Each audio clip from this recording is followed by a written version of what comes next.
Hello, I'm John Ayomide. Today on EDnews-TV, we are focusing on a highly significant international development, the recent announcement by the US president on his 20 Gaza Peace Plan. This initiative has already generated widespread debate, both in the region and globally. To better understand the implication, challenges, and possible outcomes, we are joined by Mr. Neil Watson, British journalist. Mr. Neil Watson, thank you for joining us today. Thank you very much for inviting me to participate in today's debate. Diving into the first question, as you might know, the US president recently unveiled his 20 Gaza Peace Plan. From your perspective, what are the most critical elements of this plan, and how realistic do you think the implementation will be on ground? Well, I think that it's a very interesting development. And I think in many ways it's historic because we are seeing a hands-on approach from the American president in a way that we've not seen for many, many years. I think that the fact that he's put together this 20-point peace plan and there's going to be a new peace structure, peace council being set up, also involving former British Prime Minister Tony Blair, shows the seriousness of the situation at the moment. But also, I think that there is opportunity here for a new start for the peace process in the Middle East. We're going to see a situation probably where Hamas actually relinquishes its control at the moment. Even Hamas understands that there is a need to actually reinvigorate the peace process. Otherwise, there's the possibility of this conflict going on forever. So Hamas realizes it's got to relinquish it. It's tacitly supporting this peace process. Also, the Palestinian authorities realize that in many ways what they have been doing is going to have to be stopped at the moment and going to be reinvigorated. There's going to be a new structure put in place. But also, for the first time ever, we are seeing Benjamin Netanyahu standing alongside President Trump and actually saying that he recognizes that probably there's going to have to be some kind of a Palestinian authority in the region as well. So I think what we're going to hopefully see, first of all, is a de-escalation of what's going on at the moment, a de-escalation of rhetoric on all sides at the moment, and a realization that there's got to be some mutual coexistence going on between the authorities and between the armed forces and between the militias actually in the region at the moment in a way that we've not probably seen before. Now, of course, the challenge really, in my view, is the fact that we have President Trump so much involved with this. He has not been elected as a peace negotiator for this conflict or indeed any other conflicts in which he's involving himself at the moment. He is viewed, I think, in many parts of the world with a great deal of suspicion. Tacitly, that Israel has always been the American outpost in the Middle East, and in many ways has been used as a stranglehold on the oil and the petrol from the region as well.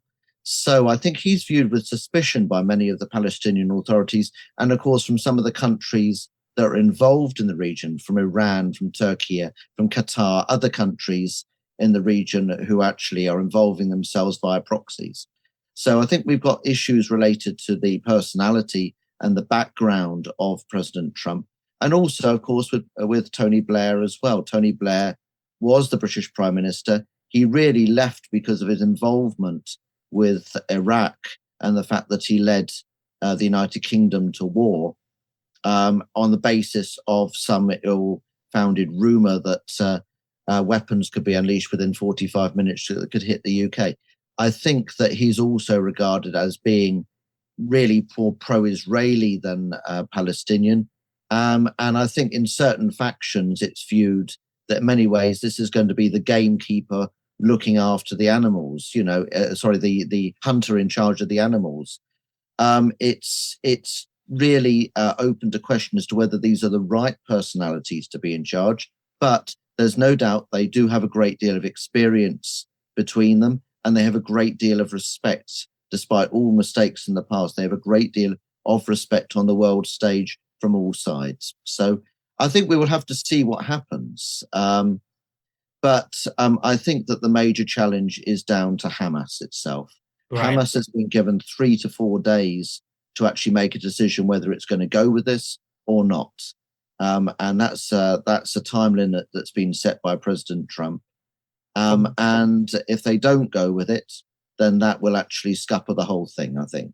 Going straight to the second question, given the long-standing mistrust and tensions between Israel, Palestine, and other regional actors, what are the biggest obstacles this peace plan will face in Israel, Palestine, and the region? Biggest obstacle of all is the hardliners on all sides. We have remnants of Hamas, we have remnants of other militia groups on the Palestinian side who just don't see any shades of grey whatsoever, and of course in many ways view this as a kind of holy war as well.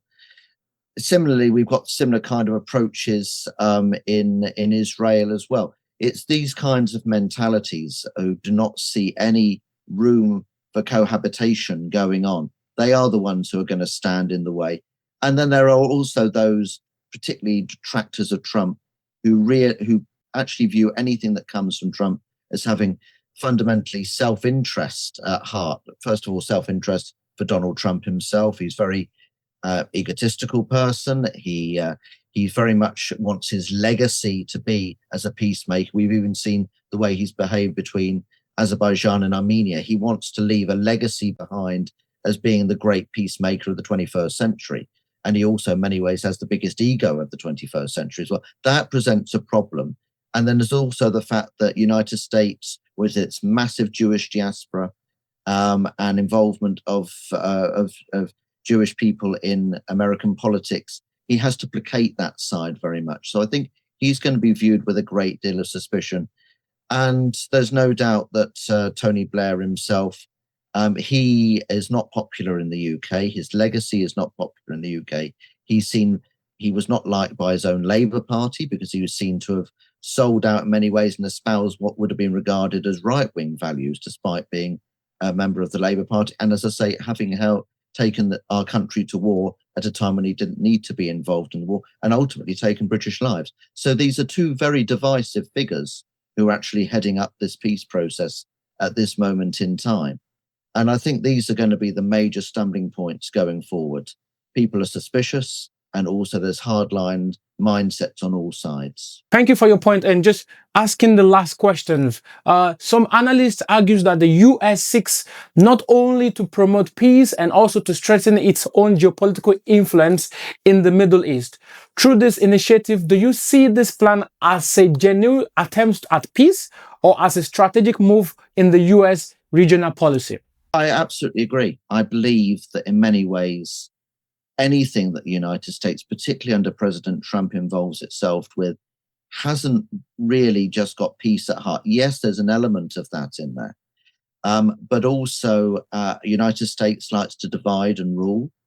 And it does like to put it sees where there are vacuums taking place. It sees there's vacuums in the former Soviet space at the moment. It sees there's a power vacuum, there's confusion here as well.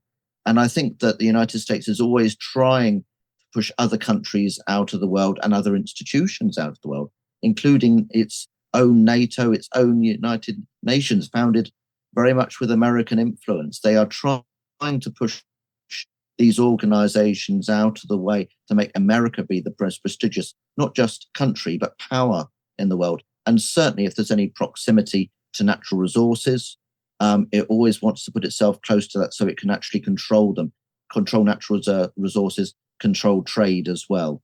That it is very much using it on both sides. And also, when you've got sides that have been at loggerheads for over 70 years, the United States also likes to put itself as being the logical supplier of weaponry and know-how if indeed things ever erupt again. So I regard the United States very much as a manipulator, but also we have to bear in mind that here we have the ego of Trump, as I said before. He wants to be seen as a peacemaker. If he achieves some success here, he will be very happy about that on a personal level. So it's a mixture of things that I think we see at play here. Thank you, Mr. Watson, for joining us today. Hopefully we'll be able to meet once again. Pleasure anytime. Take care. Thank you very much.